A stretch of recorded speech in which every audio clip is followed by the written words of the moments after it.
सिर्फ हिंदू मुस्लिम की राजनीति करने के अलावा इनका कोई काम नहीं है। अगर हम कहते हैं कि रोजगार की बात करो तो ये कहते हैं हिंदू खतरे में। हम कहते हैं कि अपना शिक्षा पे बात करो तो ये कहते हैं हिंदू खतरे में। नमस्कार, केसीएन न्यूज में आपका स्वागत है। आज हम लक्ष्मीनगर विधानसभा से कांग्रेस पार्टी के ब्लॉक अध्यक्ष पांडेनगर वार्ड से शर्मा जी से क्षेत्रीय मुद्दों पर सीधी बात करेंगे। प्रिंस भाई, बहुत बहुत स्वागत है आपका केसीएन न्यूज चैनल के अंदर। सबसे पहले हमारे दर्शकों को बताइए, दिल्ली प्रदूषण को लेकर आप क्या कहना चाहेंगे? आए दिन आप भी सफर करते हैं सर, दिल्ली से बाहर आपका व्यापार है, कुछ कहेंगे हमारे दर्शकों को? बहुत बहुत धन्यवाद। सबसे पहले तो केसीएन न्यूज का मैं बहुत बहुत धन्यवाद करता हूँ जो आपसे वार्ता करने का मौका मिला, और आपके माध्यम से आज के दिन मकर संक्रांति की सभी को बहुत बहुत शुभकामनाएं। देखो, प्रदूषण की बात तो ऐसी है कि हमारे दिल्ली के प्रदूषण तो मैं कह रहा हूँ गिनीज बुक वर्ल्ड रिकॉर्ड में हमारा नाम सम्मिलित है दिल्ली का। पूरा वर्ल्ड जानता है कि अगर हिंदुस्तान में सबसे ज्यादा प्रदूषण है तो दिल्ली के अंदर है। तो इसमें तो कुछ कहने की जरूरत है ही नहीं, और पिछली बार से भी अब ज्यादा हो चुका है। पहले जो होता था 400-500 तक पहुंचा, कभी भी रहता था, प्रदूषण रहा है यहाँ का वातावरण इस तरह का, लेकिन इतना प्रदूषण कभी नहीं रहा। कांग्रेस के जमाने में जब तक 14 में सरकार रही, उससे पहले रही, कभी इतने प्रदूषण की बातें नहीं होती थी, क्योंकि इतना प्रदूषण था ही नहीं। केजरीवाल की सरकार आई, बढ़ता चला गया, उसके बाद अब आई और ज्यादा हद हो गई। और जो जिन मुद्दों के ऊपर ये भारतीय जनता पार्टी की सीएम बनी है हमारे दिल्ली में, जब से तो समझ लो दिल्ली का बेड़ा गर्क हो गया। दिल्ली का आदमी आज यहाँ मजबूरी में रहना चाहता है, क्योंकि उसका कहीं भी कहीं और जगह स्थान नहीं है, उसका गुजारा नहीं है, काम धंधा नहीं है, रोजगार नहीं है। तो इस वजह से वो कहाँ जाए? आदमी मौत के कुएं में जी रहा है। एक चैम्बर नहीं होता, गैस चैम्बर, उस तरह से हम दिल्ली में जी रहे हैं। मेरा अक्सर बाहर आना जाना होता है, पहाड़ों की तरफ जाना होता है, उत्तराखंड जाना होता रहता है। तो जब मैं यहाँ से निकलता हूँ मैं कल ही रात दिल्ली पहुंचा हूँ और मेरा गला खरखराहट हो रहा है, मतलब गले में खराश हो रही है। वहाँ एकदम वातावरण अच्छा है, बहुत शुद्ध हवा है। मैं रुकना ही नहीं चाहता, मैं रुक पाऊँ यहाँ पे, लेकिन मैं मजबूरी है। मैं यहाँ पे समाज सेवक के रूप में भी काम करता हूँ, और मेरा अपना घर भी है, मेरे बच्चे यहाँ पर है। मैं वहाँ जाता रहता हूँ काम के सिलसिले में, क्योंकि काम भी करना जरूरी है। दिल्ली में तो व्यापार खत्म ही है। दिल्ली में व्यापार भी खत्म है, और दूसरा हम पार्टी की सेवा करते हैं। कांग्रेस ने मुझे जिम्मेवारी दी हुई है, वो सब भी देखना है, पार्टी को मजबूत भी करना है और समाज के लिए काम भी करना है। तो आना पड़ता है, रहते हैं, मजबूरी है, सबकी मजबूरी है दिल्ली में रहने वालों की। इस पोल्यूशन में अपनी लाइफ को कमजोर करते हुए रह रहे हैं। तो ये तुम्हारी गुप्ता जी की जो सरकार है, भाजपा सरकार, ये कुछ भी नहीं कर रही है रेखा गुप्ता जी पोल्यूशन के ऊपर। प्रदूषण को लेकर जिस तरह से दिल्ली के सीएम ने बड़े बड़े वादे किए थे सर चुनाव से पहले कि हम दिल्ली के अंदर प्रदूषण को खत्म करेंगे, कूड़े के पहाड़ को हटाएंगे, होली दिवाली पे महिला के अकाउंट में पैसे जाएगा, सिलेंडर मिलेगा, ये सब क्या लगता है पार्टी ने झुनझुना बजाया था चुनाव में? देखो, ये सिर्फ एक बरगलाने वाली चीजें थी, जो भारतीय जनता पार्टी अपने मुंह से भी कहते हैं कि हम तो जुमले देते हैं।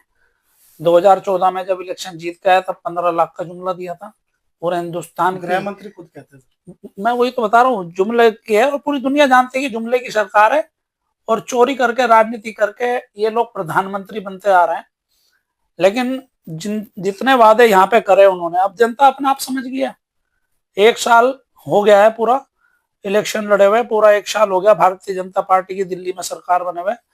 कोई सही हुआ ना, 2500 का वादा पूरा हुआ, ना पोल्यूशन घटा, ना कुछ और स्कीमें जो थी वो कुछ किसी काम नहीं करी, ना शिक्षा पे कुछ काम हो रहा है, ना किसी भी तरह का कोई काम जो इन्होंने वादे करे थे। मुझे एक काम ऐसा बता दें जो इन्होंने अपने वादे में वो करे थे। सिर्फ हिंदू मुस्लिम की राजनीति करने के अलावा इन पे कोई काम नहीं है। अगर हम कहते हैं कि रोजगार की बात करो तो ये कहते हैं हिंदू खतरे में। हम कहते हैं कि अपना शिक्षा पे बात करो तो ये कहते हैं हिंदू खतरे में। हम कहते हैं कि आर्थिक व्यवस्था को ठीक करो, बसों को ठीक करो, पोल्यूशन को ठीक करो, तो कहते हैं हिंदू खतरे में। इनके पास कोई मुद्दा ही नहीं है, जो उनसे भी बात करो तो हिंदू खतरे में। तो ये दिल्ली में विकास की बात करो, सड़क रोड सीवर की बात करो तो हिंदू खतरे में। पानी गंदा आ रहा, लोग मर रहे हैं पानी पी पी के, तो ये कहते हैं हिंदू खतरे में। तो इनके पास कोई मुद्दा ही नहीं है, हिंदू खतरे में रहता है इनका, तो इसके अलावा कोई मुद्दा ही नहीं है इनका। जब भारत का प्रधानमंत्री स्वयं हिंदू है, गृह मंत्री हिंदू है, सरकार भारतीय जनता पार्टी की चल रही है, उसके बावजूद भी ये लोग कहते हैं हिंदू खतरे में, तो ये तो बहुत बड़ा विडंबना है सर। ये हमारा दुर्भाग्य है। मैं भी हिंदू, मैं भी ब्राह्मण हूँ, और लगभग सभी हमारे देश में 100 करोड़ से ऊपर के लोग देश में हिंदू हैं, और 30-40 करोड़ लोगों से हिंदू खतरे में है। और वो भी 14 के बाद से। उससे पहले सब भाईचारा, सब एक साथ मिलजुल के पूरा देश हिंदुस्तान सभी के साथ, हिंदू मुस्लिम सिख ईसाई के साथ रहता था, करते थे। इस तरह की कभी बातें नहीं थी। लेकिन 2014 के बाद का एक अलग तरह का हिंदू पैदा हुआ है कि जो हिंदू खतरे में। आज तक तो हिंदू खतरे में नहीं था। मैं तो कभी खतरे में नहीं हूँ, मेरा सन 1975 का जन्म है, मैं तो हिंदू में खतरे में नहीं हूँ। प्रधानमंत्री हमारा हिंदू, वो खतरे में है, तो वो फिर किस बात के तुम प्रधानमंत्री हो। जब मुगल समय था उस टाइम भी हिंदुस्तान में हिंदू रहा करते थे सर। बिल्कुल। उस टाइम से जब हिंदू खतरे में नहीं रहा तो आज क्यों होगा सर? तो यही तो राजनीति कर रहे हैं ये भारतीय जनता पार्टी और आरएसएस और संघ ने, जो हमेशा गद्दारी करके, अंग्रेजों के साथ मिलकर गद्दारी करके यहाँ पे जो इन्होंने इस तरह का माहौल बनाया शुरू से लेके अब तक, जो कर रही है सर, तो ये सिर्फ इसी, इनके पास कोई मुद्दा नहीं था। 70-75 साल कांग्रेस ने विकास की राजनीति पे काम करा। ये नेहरू जी की बात करते हैं, उन्होंने एम्स बनाए, डैम्स बनाए, इसरो बनाया, मतलब कितने उन्होंने, आईआईटी बनाई, मतलब हॉस्पिटल बनाया, स्कूल कॉलेज, कितना बड़ा विकास करा इस देश के ऊपर।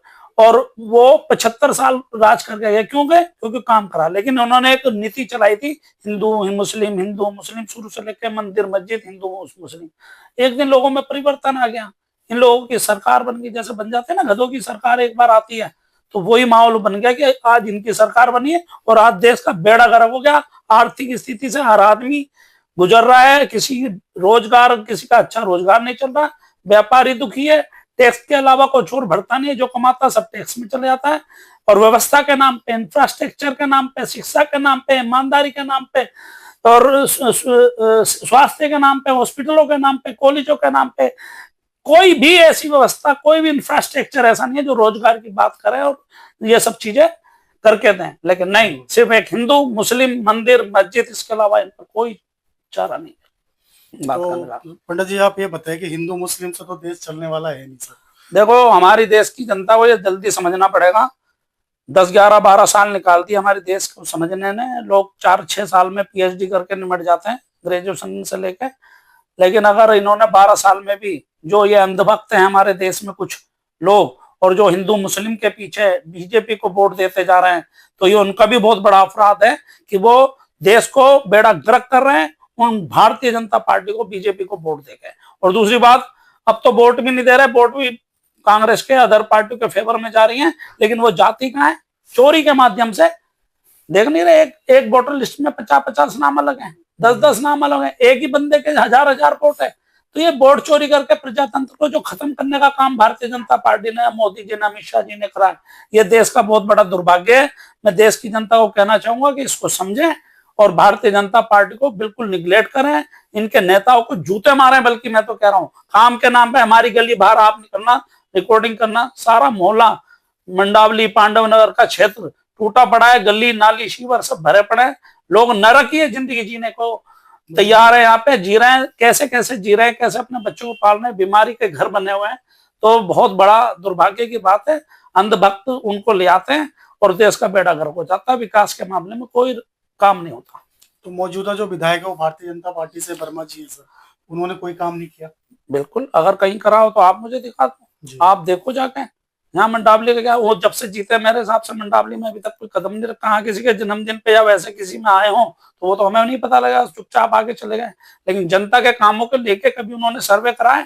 वो घूमे कभी? मेन रोड मंडावली पे जी है, हिमाचल मोहल्ले में जी है, बुद्धा मार्ग में जी है, सरस्वती गली, इंदिरा गली, दुर्गा गली, मेन शिव मंदिर मार्ग, मेन रोड मंडावली, मंडी, इन साकेत ब्लॉक, मैं कह रहा हूँ सीवर उबल रहे हैं, लेटरिन बाहर आ रही हैं, लोगों का निकलना मुश्किल हो गया, घर से निकलते ही गंदगी देखने को मिलती है। पूरा मंडावली का हाल बुरा है। ऐसी पार्टनर चले, सड़कें टूट रही हैं, काम अधूरे पड़े हुए हैं, गलियां 4-4 महीने से टूटी पड़ी हैं। ये अभी फाटक के पास से अब रोड बना है, पिछले पूरे 1 साल में, जब इलेक्शन चल रहा था तब से रोड बन रहा है, अब जाके बना 1 साल के अंदर। पब्लिक का जीना दुर्भर हो गया है। पूरी विधानसभा में उन्हें पता अब ये उनका लास्ट टर्म है, वो आगे जीतने वाले नहीं है। किसी तरह से कहते हैं ना, बिल्ली के भाग से छीका टूट गया, पता नहीं दोबारा कैसे जीत गए। जीतने वाले तो वो पहले भी नहीं थे, लेकिन अब की बार फिर जीता दिया पब्लिक ने, वो हिंदू मुस्लिम का मुद्दा लेके, और इस वजह से वो जीत गए। नहीं तो वो जीतने लायक स्थिति है नहीं। और विधायक के कामों को तो बिल्कुल पब्लिक ही बता देगी। जो कुछ लोग समझदार है ना बीजेपी के भी, वो भी कहते हैं कि बेड़ा गर्क कर दिया अभय वर्मा जी ने पूरे क्षेत्र का। तो इससे ज्यादा क्या कहूंगा। वही अभय वर्मा ने तो काम किया ही नहीं। मौजूदा जो मौजूदा निगम पार्षद है सर, उसका काम ठीक है? सफाई व्यवस्था की बात की जाए तो आप अभी मेरे साथ चलना बाहर, वो शायद जहाँ रहते हैं उस गलियों में, उधर की 5 नंबर की 1-2 गलियां हैं जो वहां का तो मैं कह नहीं सकता साफ सफाई है या नहीं है, मेरा जाना होता है वहां भी ऐसी है। लेकिन मंडावली का तो बहुत बुरा हाल है। हफ्ते 10 दिन में 15 दिन में कभी झाड़ू वाला, पोछो सफाई वाला या कूड़ा उठाने वाले आते हैं, नहीं तो रोडों में हर गली में हर खंबे के आगे। और ये रोड का तो बहुत ही सत्यानाश है, सब जगह गंदगी का पूरा माहौल बना हुआ, ढेरियां लगी हुई हैं। 8-8 10 दिन तक कूड़ा नहीं उठता, फिर एक बार गाड़ी आती है तब उठाती है, जब तक कूड़े के ढेर लग जाते हैं घरों के आगे, दुकानों के आगे। वहीं अंत में सर आपसे जानने की मैं कोशिश करता हूँ, तुर्कमान गेट की बात कर लेते हैं सर। तुर्कमान गेट पर आधी रात को पुलिस आती है, पत्थरबाजी होती है, वहां के लोग परेशान होते हैं। क्या है ये सब? क्या है? राजनीति का स्तर दिनों दिन गिरता चला जा रहा है, क्या हो रहा है? कुछ बता दीजिए सर। देखो, जो मुझे सुनने में आया और जो समझ में आया, बाकी इतनी गहराई तो मुझे भी नहीं पता, लेकिन जो मुझे ऐसा लगता है ना, जो वहां की जो पत्थरबाजी को क्रिएट करा गया है, वो जी तुर्कमान गेट का कोई भी मुसलमान उसमें नहीं है। जी कुछ लोग हो सकते हैं उनमें से नेता निकाल कर लिए, ये सब भारतीय जनता पार्टी की एक चाल है, किसी एक कौम को, बरादरी को, किसी बदनाम। एक उसको बदनाम करने के लिए इन्होंने जो ये सब क्रिएट करा है, ड्रामा क्रिएट करा कि ये पत्थरबाजी करेंगे और एकदम से पुलिस आएगी। ये सब कहाँ से इकट्ठे हो गए, इतने पत्थर कहाँ से आ गए? अगर वहां पत्थर लोग इकट्ठे कर रहे थे तो बहुत सारी टीमें ऐसी होती हैं सरकारों बिल्कुल की, जो उनको अंदेशा लग जाता है कि हाँ सब कुछ होने वाला है, तो वो तो बहुत कुछ कर सकते थे इतनी पुलिस और फोर्स होने के बावजूद भी। अगर नहीं कर पाए या तुम्हारे को ऐसा पता लगा कौन है, तो यानी कि ये उन्होंने करा ही नहीं है वहां के क्षेत्र के लोगों ने, ये तुमने ही अपने लोगों से पत्थरबाजी कराई है, जो मुझे लगता है। बाकी सच्चाई क्या है वो तो, अगर सीबीआई और आईबी की टीम होंगी तो नेचुरल सब निकाल देंगे, उनको बंद करो, सब नजर आ रहे हैं उस वीडियो में, कौन पत्थर फेंक रहा नहीं फेंक रहा। मैं तो साफ कहता हूँ, ये राजनीति बहुत गंदी हो रही है हमारे देश में। जब तक हिंदू मुस्लिम ये सब चीजें नहीं खत्म होंगी, हम देश के लोगों को, सभी जाति धर्म के लोगों को एक मिलकर, जिस तरह से हम आजादी की लड़ाई में सभी धर्म संपन्न होकर हमने देश को आजाद कराया था अंग्रेजों से, इसी तरह से हमें इन नालायक लोगों से, जो भारतीय जनता पार्टी के रूप में उस समय भी चोरों से लड़े थे, आज भी हमें चोरों से मिलकर लड़ना पड़ेगा, एकत्रित होकर लड़ना पड़ेगा, संगठित होकर लड़ना पड़ेगा। हर जाति धर्म को एक साथ खड़े होकर इनको बाहर निकालना पड़ेगा सत्ता से, तभी हमारा देश पर बचेगा। नहीं तो आज देश की स्थिति इतनी खराब है, सब समझते हैं, सब समझते हैं इस बात को। कुछ अंत में हमारे दर्शकों को कुछ कहना चाहेंगे प्रिंस जी? बस मैं यही कहना चाहूंगा, अब देश हम सबके हाथों में है, आम जनता के हाथों में। ये हिंदू मुस्लिम सब चीजें खत्म करके देश के विकास की, तरक्की की, ईमानदारी की, शिक्षा की, रोजगार की, इन बातों को लेकर अगर हम आगे बढ़ेंगे तो हमारा देश तरक्की करेगा। अगर हम हिंदू मुस्लिम करते रह जाएंगे आपस में, तो यहाँ देश बहुत बेड़ा गर्क होने वाला है। जो 100 साल 70 साल कांग्रेस ने इस देश को विकास के रूप में वर्ल्ड में सबसे ऊपर पहुंचाया था, वो सबसे 0 नंबर पे हो जाएगा। बांग्लादेश पाकिस्तान जैसी कंट्रियों से भी हमारा देश नीचे हो जाएगा, अगर ये भारतीय जनता पार्टी अगर टिके रहे तो। बस मेरा यही संदेश है, सब अपना समझदारी से काम लें, आगे वोट उसी हिसाब से करें, और हिंदू मुस्लिम बिल्कुल बंद करें। और सभी को नए साल की भी मेरी तरफ से बहुत बहुत शुभकामनाएं। बिल्कुल बिल्कुल, शर्मा जी ने बिल्कुल ठीक है। हिंदू मुस्लिम से देश का हित कभी ना हुआ है, ना कभी होगा। भाईचारा बना रहा है और बना रहेगा। बहुत बहुत धन्यवाद प्रिंस शर्मा जी, आपका, आपने समय निकाल के हमसे धन्यवाद। बात की सर। शुक्रिया, धन्यवाद सर आपका, थैंक यू।